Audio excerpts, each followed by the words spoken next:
იმისათვის, რომ ზამთარში ჩვენი სტრატეგიული ინფრასტრუქტურა დავიცვათ, გვჭირდება დამატებითი თავდაცვითი სისტემები. Რა თქმა უნდა, ეს იყო განხილვის მთავარი თემა პრეზიდენტ ზელენსკისა და პრეზიდენტ ტრამპს შორის, ისევე როგორც სხვა ევროპელ ლიდერებთან. ვიმედოვნებთ, რომ უკრაინის პრიორიტეტული საჭიროებების პროგრამა დაგვეხმარება პეტრიოტის ტიპის დამატებითი სისტემების შეძენის საქმეში ამერიკისგან, რადგან მას ბალისტიკური რაკეტების ეფექტურად განადგურება შეუძლია. ჩვენი მოთხოვნა ამჟამად მინიმუმ 10 ასეთი სისტემაა, ბუნებრივია სხვა სისტემებთან ერთად. აქტიურად თანამშრომლობთ ჩვენს მოკავშირეებთან, რათა სხვადასხვა ტიპის საჰაერო დაცვის სისტემების მიღება წლის ბოლოსთვის დავაჩქაროთ.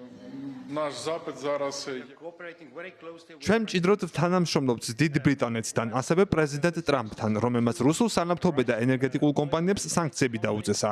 მხოლოდ ერთობლივი ძალებით შეგვიძლია რუსეთის ომის მანქანას მძიმედ დავარტყათ. ევროკომისიას უკვე ვთხოვეთ მოამზადოს შემდგომი მეოცე სასანქციო პაკეტი, რომელიც მალე უნდა იქნას განხილული. რუსეთი სუსტია, მის ეკონომიკას პრობლემები აქვს. ვფიქრობ, პრეზიდენტმა ტრამპმა სწორად უწოდა მას ქაღალდის ვეფხვი, მაგრამ ერთად უნდა ვიმუშაოთ, რომ მასზე ზეწოლის გზები ვიპოვოთ.